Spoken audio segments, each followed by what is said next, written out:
بالله من الشيطان الرجيم. بسم الله الرحمن الرحيم. إن عدة الشهور عند الله 12 شهرا في كتاب الله يوم خلق السماوات والأرض منها أربعة حرم. صدق الله العظيم.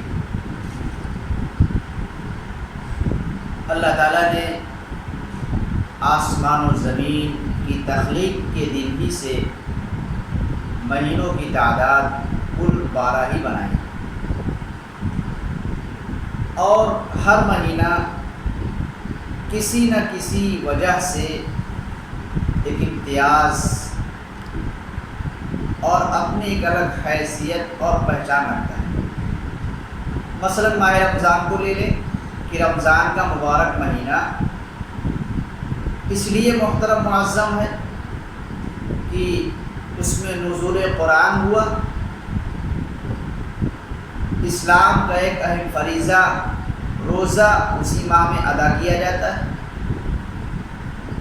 ذوالحجہ کا مہینہ لے لیں اس لیے مبارک اور محترم ہے کہ اس میں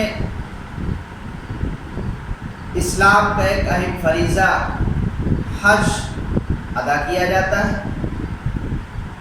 اور عظیم الشان یادگار قربانی منائی جاتی ہے، یاد کی جاتی ہے.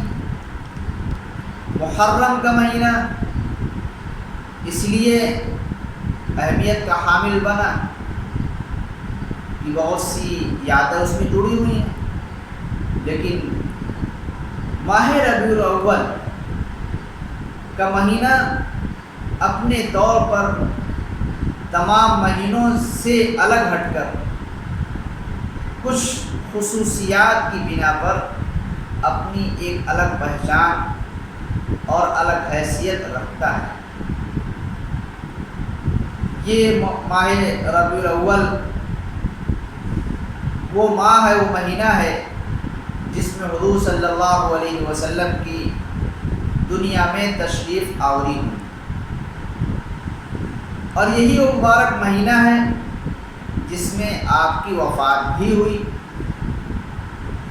آپ کی ولادت کی تاریخ سے متعلق تو اختلافات ہیں کہ آپ 9 تاریخ کو پیدا ہوئے یا 12 تاریخ آپ کی ولادت کی تاریخ ہے، لیکن وفات کا جو دن ہے، وفات کی جو تاریخ ہے وہ متفق علیہ ہے، وہ 12 ربیع الاول ہی ہے. یہ مہینہ جب آتا ہے اس کی آمد ہوتی ہے، آہٹ محسوس کی جاتی ہے تو مسلمانوں کے وجود کے اندر ایک خوشی کی لہر دوڑ جاتی ہے. ان کے ذہن و دماغ میں ایک تازگی کا کرنٹ دوڑ جاتا ہے. یہ اس وجہ سے کہ حضور صلی اللہ علیہ وسلم کی ولادت اسی ماہ مبارک میں ہوئی. لیکن اس کے ساتھ ساتھ جہاں یہ خوشی کا احساس،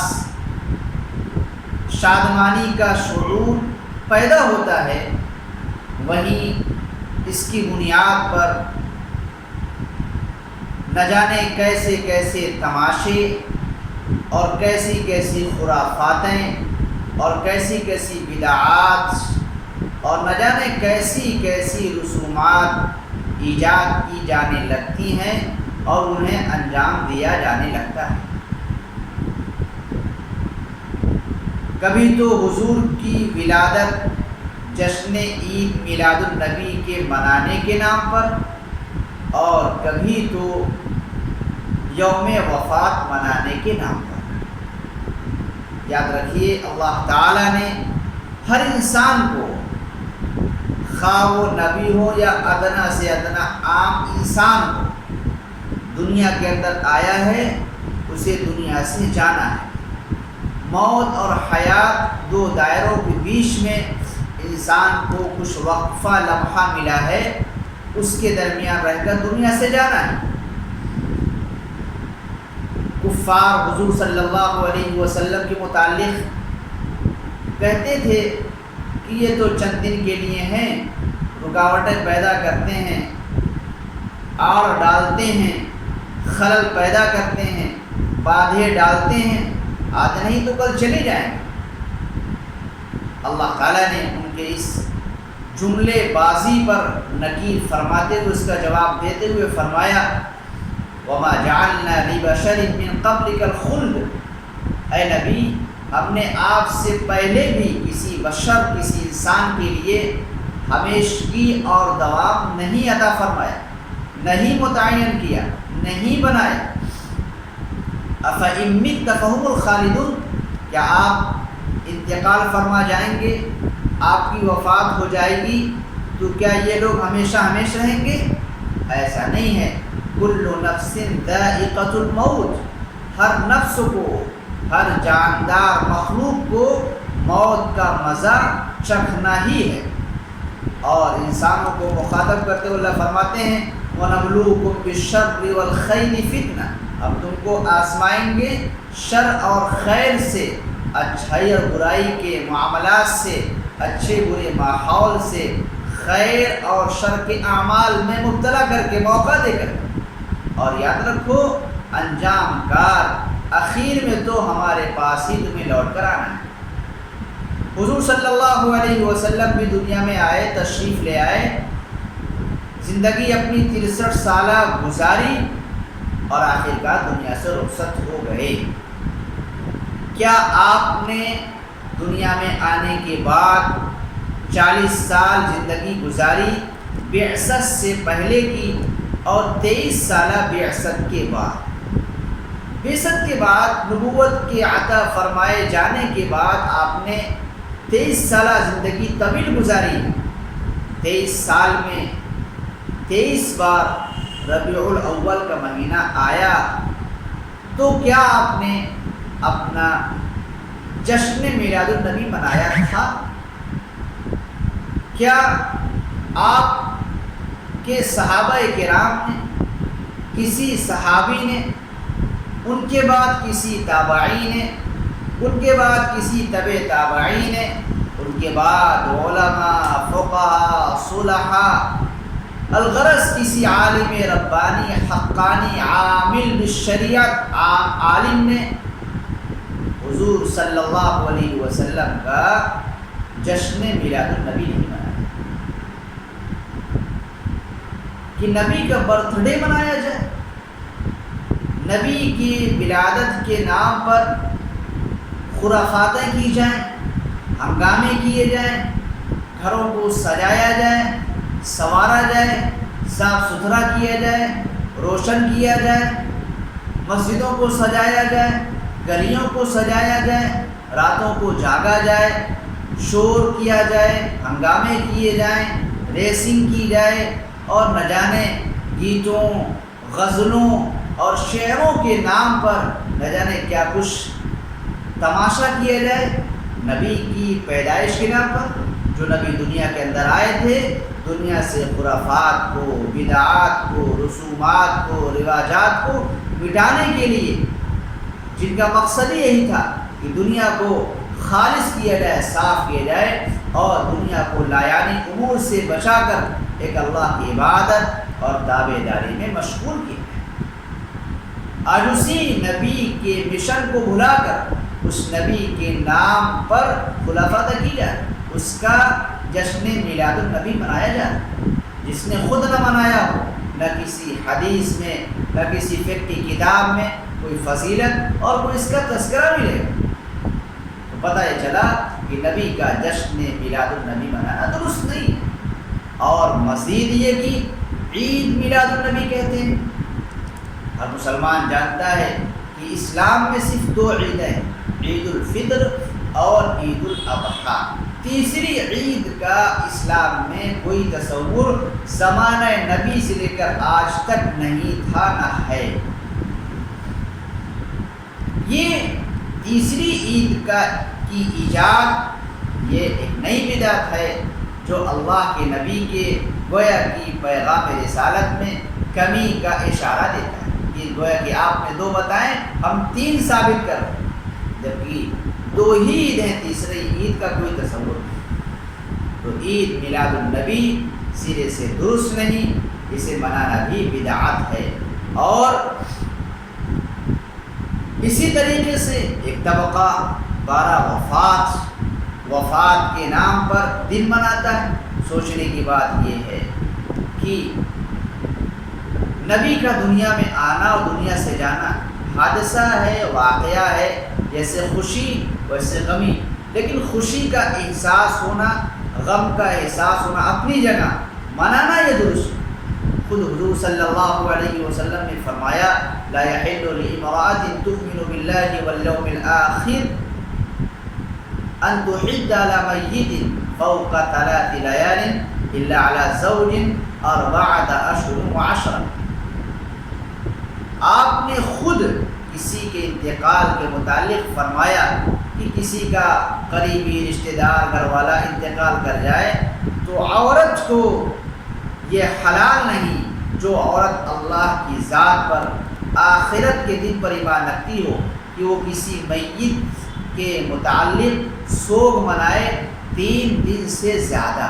ہاں الا یہ کہ اس عورت کا شوہر انتقال کر جائے تو 4 ماہ 10 دن سوگ منائے، یعنی عدت کے ایام کو گزارے۔ اس کے علاوہ کسی بھی شخص کو خواہ وہ کتنا قریبی ہو، کتنا جو عزیز ہو، کتنا دل میں گھر کیا ہوا ہو، بیٹی کا رشتہ ہو، بیٹے کا رشتہ ہو، ماں کا رشتہ ہو، باپ کا رشتہ ہو، جدائی بھی ہو جائے تو 3 دن کے اندر غم کو ختم کر دینا ہے، مزید اس کے لیے سوگ کا ماحول بنانا اور اس کو بڑھانا یہ درست ہے۔ اب آپ سوچیں حضور صلی اللہ علیہ وسلم دنیا کے اندر آئے، دنیا سے چلے گئے، اور آپ کے جانے کے بعد تقریباً 14 صدیاں گزرنے کو، 1400 سال ابھی تک ہم نبی کا غم منا رہے ہیں۔ کیا نبی کے انتقال کو 3 دن نہیں گزرے؟ ظاہر سی بات ہے 14 صدیاں گزر گئیں، 1400 سال گزر گئے تو 3 دن سے زیادہ تو گزر گیا۔ ہر سال وفات کے ایام منانا اور بجائے منانے کے، غم کا اظہار ہونے کے، آنسو بہنے کے، تماشے کیے جائیں، تو خود ہی یوم وفات کو منانا حضور کے قول، حضور کی حدیث کے سراسر مخالف ہے، متصادم ہے اور متضاد۔ لہذا نہ تو جشن عید میلاد النبی شریعت کی روح سے درست ہے اور نہ ہی 12 وفات کا جو تصور ہو بھی درست ہے۔ پھر ہمیں نبی سے کیا لینا ہے؟ ہمیں نہ تو نبی کی ولادت اور نہ ہی نبی کی وفات، بلکہ دونوں کے درمیان جو زندگی آپ نے گزاری ہے اس سے ہمیں سبق لینا ہے۔ آپ نے فرمایا ترکت فیکم ثقلین او امرین لن تضلوا ابدا ما تمسکتم بہما کتاب اللہ و سنت رسولہ و سنت الرسول صلی اللہ علیہ وسلم، کہ میں تمہارے درمیان 2 بھاری بھرکم چیز چھوڑ دیا ہوں، چھوڑ کر جا رہا ہوں، لیکن وہ بھی انسان تھے، دنیا سے جانا تھا۔ اور وہ دونوں بھاری بھرکم چیزیں کیا ہیں؟ ایک قرآن شریف اور دوسرے حدیث رسول صلی اللہ علیہ وسلم۔ اور آپ نے فرمایا جب تک ان دونوں چیزوں سے اپنی وابستگی کو مضبوط رکھو گے، مضبوطی سے تھامے رہو گے، یعنی ان پر عمل پیرا رہو گے، گمراہی تمہارے قریب پھٹک نہیں سکتی، گمراہ نہیں ہو سکتی۔ اور یہ جو خرافاتیں، یہ جو حضور کے نام پر نئی نئی بدعات ایجاد کی جا رہی ہے، اس لیے کہ قرآن و حدیث سے تعلق ٹوٹتا اور ختم ہوتا جا رہا ہے۔ اور حضور صلی اللہ علیہ وسلم نے حدیث میں فرمایا کہ جب تذکرہ حدیث میں ہے کہ جب حوض کوثر پر پیاسوں کو پانی پلانے جانے کا وقت آئے گا، لوگ پانی پینے آئیں گے، تو ایک طبقہ وہ بھی ہوگا جسے حوض کوثر پر پانی پینے سے روک دیا جائے گا۔ حضور فرمائیں گے یہ تو میری امتی ہیں، میرے امت کے لوگ ہیں، ان کو کیوں روکا جا رہا ہے، آنے دیجئے پانی پی لیں۔ فرشتے فرمائیں گے اے اللہ کے نبی کریم صلی اللہ علیہ وسلم، اس میں کوئی شک نہیں کہ یہ آپ کے امت کے لوگ ہیں، آپ کے امتی ہیں، لیکن یہ وہ لوگ ہیں جنہوں نے آپ کے بعد وہ چیزیں ایجاد کی، وہ چیزیں پیدا کی جسے آپ نے انجام نہ تو دیا تھا نہ ہی حکم فرمایا تھا۔ اور آپ نے حدیث میں فرمایا من احدث فی امرنا ھذا ما لیس منہ فہو رد، جس نے ہماری اس شریعت میں وہ چیزیں ایجاد کی جو اس میں موجود نہیں ہے تو وہ چیز بھی، وہ عمل بھی قابل رد ہوگا، اور وہ شخص جو محدث ہے، بدعاتی ہے، ایجاد کرنے والا ہے، وہ بھی مردود ہے۔ لہذا ضرورت اس بات کی ہے کہ حضور کی آمد کو محسوس کرنا، اس کو جاننا، اس کی تاریخ کو پہچاننا، اس کا تذکرے کا ہونا اور آپ کی وفات کے متعلق جاننا ایک الگ پہلو ہے، لیکن اس سے زیادہ جو حضور سے متعلق ہو آپ کی زندگی کا جاننا، زندگی کا پہچاننا، زندگی کو حضور کی زندگی سے ملانا۔ اسی لیے اللہ فرمایا لقد كان لكم في رسول الله اسوة حسنة لمن كان يرجو الله واليوم الآخر وذكر الله كثيرا۔ یہ تمہارے لیے اللہ کے رسول صلی اللہ علیہ وسلم کی ذات مبارکہ میں نمونہ ہے۔ حضور سے کیا کرنا ہے؟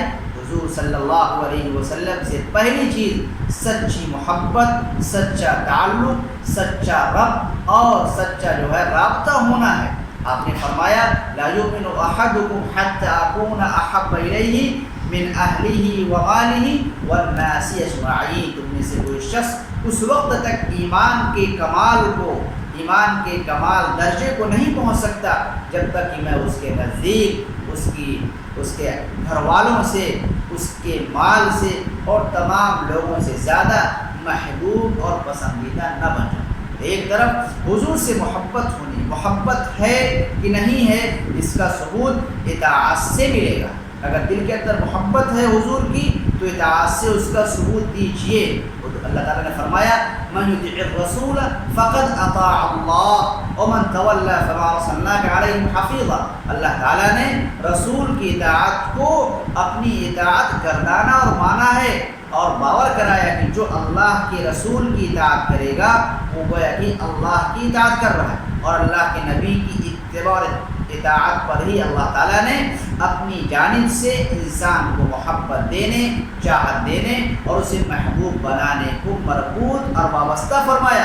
اللہ تعالیٰ نے فرمایا قل ان کنتم تحبون اللہ فاتبعونی یحببکم اللہ ویغفر لکم ذنوبکم واللہ غفور رحیم۔ اے نبی کہیے لوگوں سے اگر تمہیں محبت اللہ سے ہے، اللہ سے محبت کا دعویٰ ہے تو اس کا ثبوت دینے کے لیے میری پیروی کرو، میری اطاعت کرو۔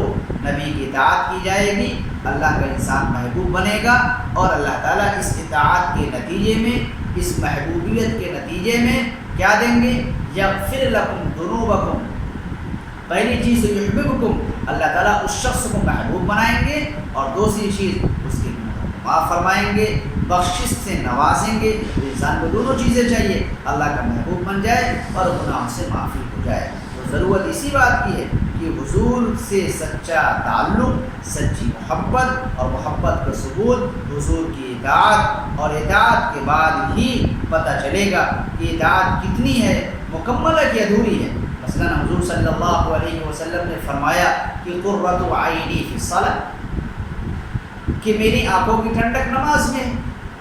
اب جو حضور سے محبت کرتا ہے، حضور سے محبت کا دعویٰ کرتا ہے، اسے چاہیے کہ حضور کی اس حدیث کو اپنی نگاہ کے سامنے رکھے، عمل میں لے آئے۔ آپ نے فرمایا کہ میری آنکھوں کی ٹھنڈک نماز میں ہے۔ اب اگر ہم چاہتے ہیں کہ حضور کی آنکھ کو ٹھنڈک پہنچائیں تو نمازوں کی پابندی کریں۔ اگر نماز کی پابندی نہیں کرتے ہیں اس کا مطلب حضور سے ہماری محبت کچی ہے، آدھی ہے، ادھوری ہے، ناقص ہے، نہ تمام۔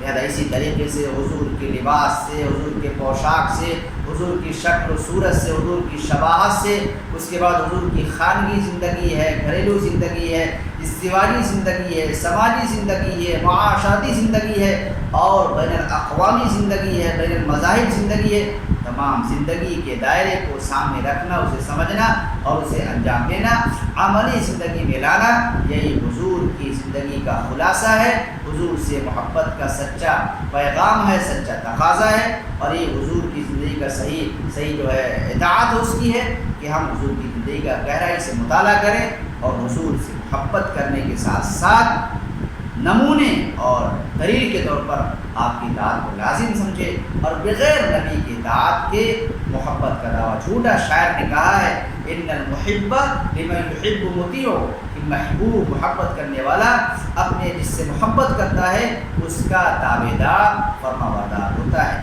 لہذا نبی کریم صلی اللہ علیہ وسلم سے گہرا تعلق، سچی محبت ہو اور آپ کی اطاعت ہو. ان دونوں کے ذریعے سے ہم زندگی دینی گزار سکتے ہیں اور اللہ کے محبوب بن سکتے ہیں. اللہ تعالیٰ عمل کرنے کی توفیق عطا فرمائے.